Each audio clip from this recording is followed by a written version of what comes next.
बर' माहारियारि फरायसा आफादा दिनै 2 तारिख आगष्टआवहाय नैबे जोंनि संकस दैसा सेरनि दायनिमारि जारिमिनारि खेराइ थानसालियावहाय फैनानै जोङो बनसुआ बर' हारिनि देरसिन जि सिमां आलादा रायजो सोरजिनाय बेखौ नोजोर बोनानै दावहाथिलियाव थांनायनि आगोल जोङो दिनै नैबे जारिमिनारि खेराइ थानसालियावहाय जों आशीर्बाद लाफैदों। गिबियावनो आङो जोंनि मानगोनां आदा सेन्ट्रेल गुदि बाथौनि अर्गानाइजिं सेक्रेटारि मानगोनां राजु नार्जारि आदाखौ आं धन्यबाद होयो। बिथांनि दैदेननायाव दिनै बर' माहारियारि फरायसा आफादा फैनानै जोङो बोर लाफैनो हादों। दा जोंहा दिनै बेयाव फैनायनि मेन उद्देश्यआनो जाहैबाय दि जोङो जोंनि माखासे जारिमिनखौ लोब्बा लानानै जे जोङो मिथिनो मोन्दों थांनाय समफ्राव जोंनि बर'नि राजा जाय बिथाङा नरनारायण होननानै जों मिथिगौ। बिथाङा 1562 आव जेब्ला कचबिहाराव रायजो खुंदोंमोन बे समावहाय आहम राजा बिथांमोनहा फैनानै जेब्ला बिथांजों दावहा नांदोंमोन बै समाव जों मिथिनो मोन्दों जे बिथां नरनारायणखौ जे सिमाङाव फोरमायफैदों जे बिथाङा आहमफोरजों देरहासार जानोब्ला जे बिथाङा गावनि जि गुदि मोनसे धोरोम दंमोन बाथौ धोरोमखौ थांनानै खुलुमनानै बोर लाहैनांगौ होननानै। दा बेयावहाय बिथाङा गमामायैनो नैबे थानसालियाव फैनानैनो दावहा नांनायनि आगोल बिथाङा खेराइ फोरबो होफैदोंमोन आरो बिथाङा आहम राजाखौ फेजेननानै देरहासार जानो हादोंमोन। दा बेखौ लोब्बा लानानैनो जोंनि बनसुआ दिनै भारत सरकार आसाम सरकारजों दावहा नांनो थांनायनि आगोल जोङो दिनै नैबे गोथार जारिमिनारि खेराइ थानसालियाव फैनानै जोङो मानगोनां जोंनि गुदि बाथौनि दैदेनगिरि बिथांमोननिसिम फैनानै जोङो बोर लाफैदों। दा जोंहा दिनै फैबाय थानाय समावहाय जोंनि बर' माहारिनि जि देरसिन सिमां आलादा रायजो सोरजिनाय बेखौ जाफुंसार होनो थाखाय एबा बेखौ जोङो मोगथां महर मोननो थाखाय जोंनि बे इसोरखौ सिबिफैनाया जाफुंगोन होननानै जोंनिफ्राय जों कनफिडेन्स एबा जोंनिफ्राय जोङो आसा खालामबाय। दा जोंहा फैबाय थानाय समाव आगष्टनि 8 तारिखआव जि जोंनि भारत सरकारजों जों दावहा नांनाय जि थांखि बेयो आराम्भ जाबाय आरो बेयावहाय जोंनि बनसुनि बिबानगिरि दैदेनगिरि बिथांमोनहा 4 तारिख 5 तारिख बेहालागै ट्रेन गाखोगोन आरो बिथांमोना दिल्ली फारसे बिथांमोना आवगायलांगोन।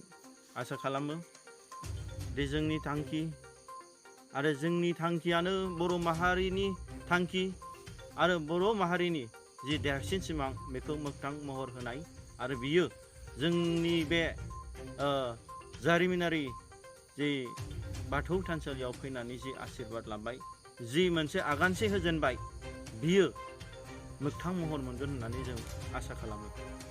फैबाय थानाय समाव नोंथांमोना जेब्ला मेम'रिडाम होगोन बे मेम'रिडामनि गेजेराव मा आयदाफोरखौ सोसननानै नोंथांमोना भारत सरकारनिसिम गथायगोन? सरासनस्रायै जिथु जोंनि गिबिसिन टारगेट जोंनि थांखि बेनो जाहैबाय आलादा रायजो सोरजिनाय बड'लेण्ड सेपारेट स्टेट आरो बिनि फारसे जोंहा दिनै आलादा रायजो जायोब्लानो जोंहा दिनै मा नांगौ जोङो न'खर संसार जानायाव इउनिभार्सिटिनिफ्राय लानानै मेडिकेलनिफ्राय लानानै साख्रि बाख्रिनिफ्राय लानानै गासैबो माने बेखौहाय जोङो बानायनो हागोन। बिनि थाखायनो जोङो दिनै गिबिसिन जोंनो आलादा रायजो नांगौ आरो जोंनि प्रप'ज जिथु बड'लेण्ड डिमान्ड संकसनिफ्राय सदियासिमनि अनगायै जाय बिथांमोनहा बाहेरायाव थानाय बर'फोर बिथांमोननो जोङो दिनै जिथु जोंहा BKWSC मोनबाय बर' कसारि अट'नमास काउन्सिल दा बेखौनो जों बिथांमोननि थाखायबो जोङो 6 सिडुलाव आपग्रेड खालायनानै बिथांमोननि प्रटेक्शननि थाखाय जों डिमान्ड खालामफागोन आरो बेजों लोगोसे जाय बर' कसारि अट'नमास काउन्सिलाव गोलैया जाय बिथांमोना गुबुन फारसे अट'नमास काउन्सिल 6 सिडुल एरियायाव गोग्लैदों जेरै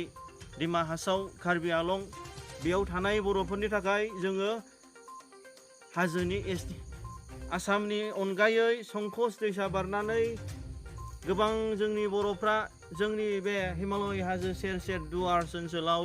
गोबां समनिफ्रायनो बर'नि रायजोआवनो रायजो जालांगासिनो आरो जाबोदों आरो दिनैसिमबो जानानै दं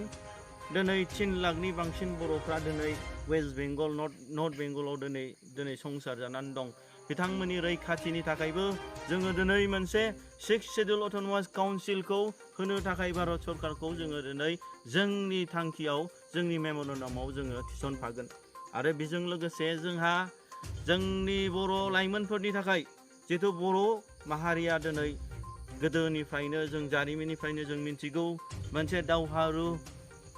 जाथि बिथांमोना दिनै राजा दंमोन सान्थ्रि दंमोन गिदिर गिदिर माने जोंहा दिनै खुंथाय दंमोन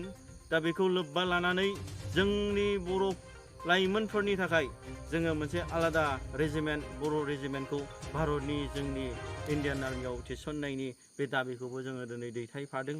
आरो बेजों लोगोसे जोंहा सरासनस्रायै जोंनि माखासे समायसाफोरखौ फैबाय थानाय समाव सम आरो बोथोरजों लोब्बा लानानै जोङो दिनै खामानिखौ जों मावलांगोन दा जोंनि गुबै जि थांखि बे थांखिखौ लानानैनो जोङो फैबाय थानाय समाव जोंनि भारत सरकार बिथांमोनजों नैबे जिथु जोंहा पार्लियामेन्ट सेसन जादों दा बे पार्लियामेन्ट सेसनावनो जों हानायखिनि बिथांमोननो जोंनि मेम'रेन्डामखौ गथायनानै जोंनि भारतनि जि पार्लियामेन्ट बे पार्लियामेन्टआवहाय जाहाथे बिथांमोना जोंनि जि डिमान्ड बर'फोरनि जोंनि जि मोनसे लेजिटिमेट डिमान्ड बे डिमान्डखौ बिथांमोना आवाज दैखांगोन होननानै जों आसा खालामदों नोंथांमोननि सावरायनाया गमामायैनो जाफुङोब्ला नोंथांमोना दिनै फुजा होफैनायनि मुङाव बे बिमानि मुङै माबा मोनसे होनो होननानै खोथा होदों नामा दा जोंहा जेब्ला मानसिनाव मोनसे फोथायनाय थायो जोंनि जि सिमां बे सिमाङा जाफुङैनि खोथा फैया जोंनि फोथायनाया स्ट्रंबा